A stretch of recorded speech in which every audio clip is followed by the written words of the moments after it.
प्रस्तुत है श्री महाभारत से पाठ। इस प्रकार है, ध्यान देकर सुनेंगे।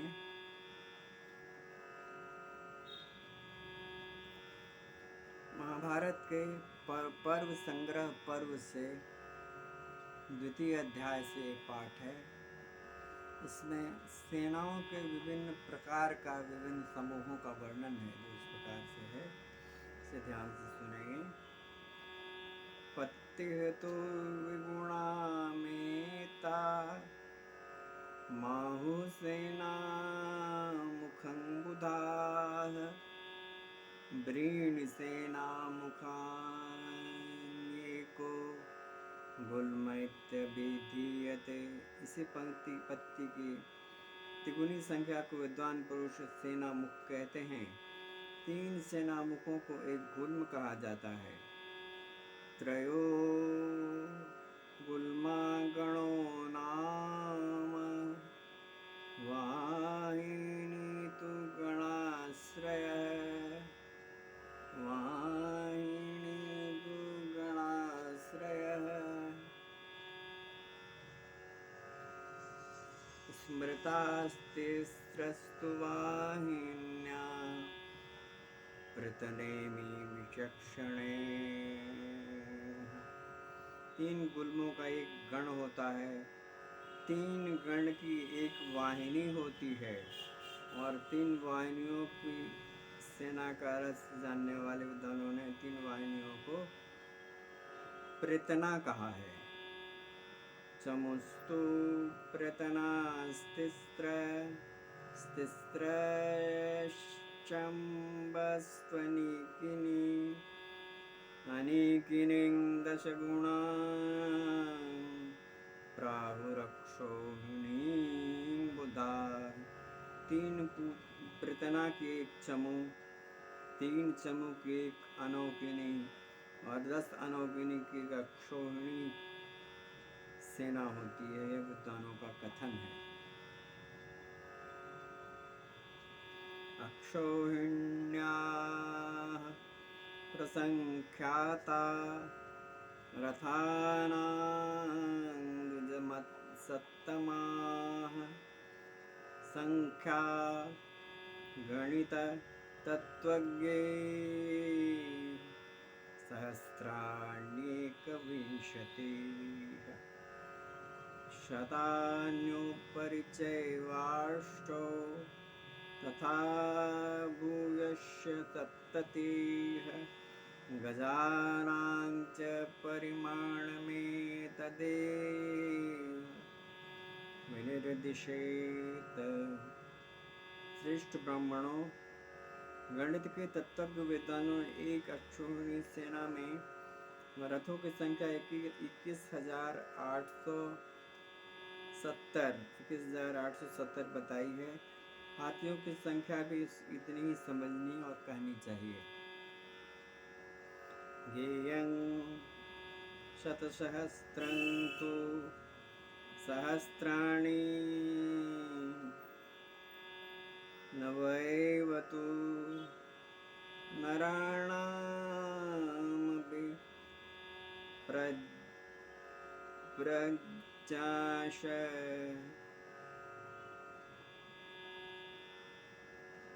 क्षतानि व्रीणिमानदा चानदा। निष्पास ब्राह्मणों, एक अक्षोहिणी पैदल मनुष्यों की संख्या 1,09,350 जाननी चाहिए। 65,000 यथाश्वानां शतानि च दशोत्तराणि षट् प्राहुर्यथा वहित संख्या। एक अक्षोहिणी सेना में गुणों की ठीक संख्या 65,610 कही जा गई है। एता मक्षोहिणीं प्राहुः संख्या तत्त्वविदो जनाः यां वह कथित वानस्मि विस्तरेण तपोधना। तपोधनों, संख्या का तत्व जानने वाले विद्वानों ने इसी को अक्षोहिणी कहा है। इसे मैंने आप लोगों को विस्तार पूर्वक बतलाया है। एतया संख्यया वासन कुरु पाण्डवसेनयोः अक्षोहिण्यो द्विजश्रेष्ठा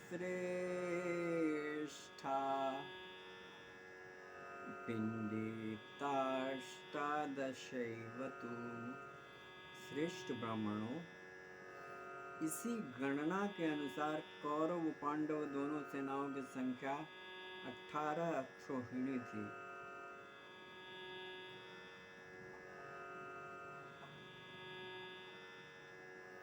समेतास्तत्र वैदेशे तत्रैव निधनं गताः कौरवान् कारणं कृत्वा कालेनाद्भुतकर्मणा। अद्भुत कर्म करने वाले काल की प्रेरणा से समंत पंचक क्षेत्र में कौरवों को निमित्त बनाकर इतनी सेनाएं इकट्ठा हुई थीं और वहीं नाश को भी प्राप्त हो गई। हानि युयुधे भीष्मो दशैव परमास्त्रचित् हानि पंचद्रोणस्तु रक्षक कुरुवाहिनी।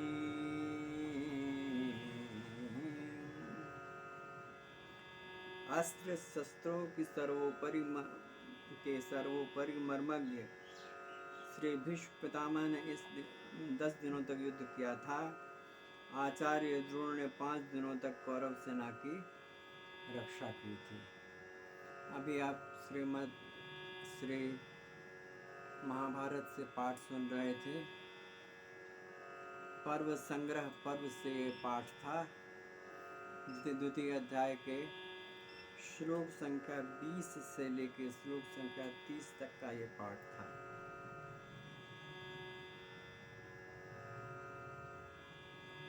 अब प्रस्तुत है आनंद के साथ कीर्तन करने का समय। लेकिन इसके पहले एक निवेदन आपसे मैं कर रहा हूँ। नियमित रूप से महाभारत का पाठ सुनिए। कहते हैं कि महाभारत के पाठ से कुछ अशुभ होता है, ऐसा है ही नहीं।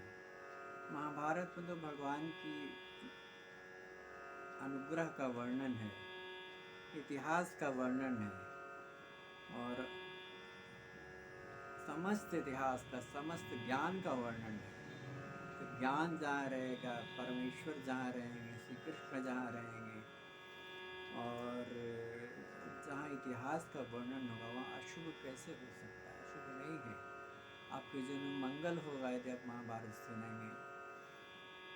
कोई दोष नहीं, आनंद ही आनंद है। आप इस आनंद के सागर में डुबकियाँ लगाइए, महाभारत का पाठ सुनिए और मेरे द्वारा प्रस्तुत इस चैनल यानी कविंद्र मिश्र के चैनल को नियमित रूप से सुनते रहिए। इस चैनल में आप महाभारत सुन सकते हैं, भागवत महापुराण सुन सकते हैं, श्री कृष्ण श्लोक का श्रवण कर सकते हैं। इसके अतिरिक्त आप एक और चीज़ सुन सकते हैं, वो श्री रामचरितमानस। और इसके अतिरिक्त आप पुराने रिकॉर्डिंग्स में से श्रीमद् भगवद गीता और श्री विष्णु सहस्त्रनाम का पाठ भी सुन सकते हैं। ऐसे नियमित रूप से सुनिए, आपके जीवन में कल्याण ही कल्याण होगा। क्योंकि ये सब ग्रंथ व्यक्ति के जीवन में कल्याण का उद्भव करते हैं, आनंद का उद्भव करते हैं, ऐश्वर्य का उद्भव करते हैं। तो आपसे नियमित रूप से सुना करिए। यदि आपने मेरे इस चैनल को सब्सक्राइब नहीं किया है, अभी तक नहीं कर पाए हैं, तो कृपा करके इसे सब्सक्राइब कर दीजिए। यदि आपने मेरा चैनल लाइक और शेयर अभी तक नहीं किया है तो कृपा करके इसे लाइक और शेयर भी कर दीजिए और बेल आइकन तो दबा ही दीजिएगा, इसे मत भूलिएगा।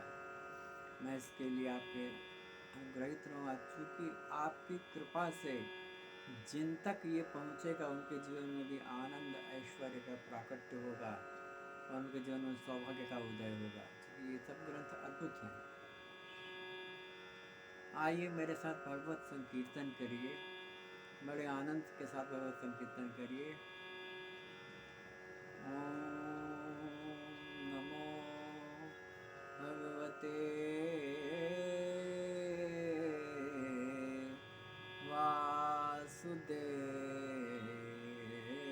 वासुदेवाय। ओम नमो भगवते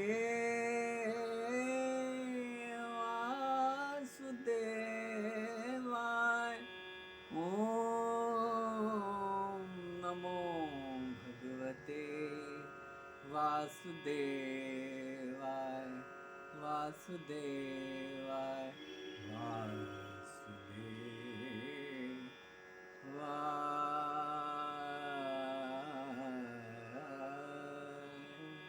आपके जीवन में भगवान श्री कृष्ण की कृपा का प्राकट्य हो। आपके हृदय में, आपके हृदय आकाश पर भगवान श्री कृष्ण परमावतार विराजमान रहें। आपके जीवन में ऐश्वर्य का प्राकट्य हो, आपके जीवन में सुख और शांति का समावेश हो, आपके जीवन में उत्तम उत्तम गुणों का प्राकट्य हो। इस मंगल कामना के साथ आइए मेरे साथ प्रेम के साथ, आनंद के साथ बोलिए, जय श्री कृष्ण, जय श्री कृष्ण, जय श्री कृष्ण, जय श्री कृष्ण, जय श्री कृष्ण, जय श्री कृष्ण, जय श्री कृष्ण, जय श्री कृष्ण।